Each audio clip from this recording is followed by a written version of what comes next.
Vols ser el primer en assabentar-te del que passa a Sant Andreu? Ara ho tens molt més fàcil que mai. Tan sols tens que enviar un WhatsApp al telèfon 694 49 14 59 amb el teu nom i rebràs totes les notícies directament al teu mòbil. Així de fàcil. Sant Andreu Televisió, més a prop teu. Jordi Morales, atleta paralímpic de tenis taula, ja ha arribat a casa després dels dies de competició als Jocs Paralímpics de Rio de Janeiro.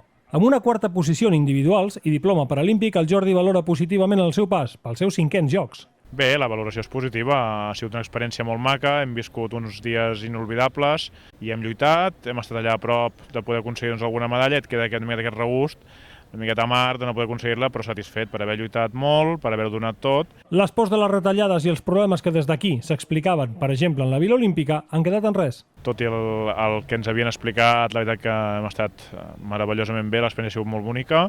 Així mateix, les xarxes socials del Jordi Morales han estat molt actives durant els dies de competició, tan actives que el passat dia 12 de setembre, en un post a Facebook, el Jordi feia una denúncia pública. Els classificadors de categories reben suborns. La veritat, no puc demostrar amb paraules d'allò perquè no tinc gravacions, però jo he parlat amb companys i se sap, no?, de que hi ha certs països que tenen molta mà directa amb el que és la Federació Internacional. Els classificadors al final no deixen de ser persones normals, que fins i tot no s'hi dediquen gaire a venir professionalment, és un dels problemes, que no s'hi dediquen a això, i que hi ha jugadors que estan molt mal valorats. Al final, en el món paralímpic, el principal dopatge és això, són les classificacions mèdiques, el fet que estiguis en una categoria o una altra, i la gent ho sap, i això és el que ha succeït en els últims anys i que esperem, i també serà un dels motius que jo crec que faran també que pugui continuar o no, que això ho rectifiquin de cara al pròxim cicle olímpic.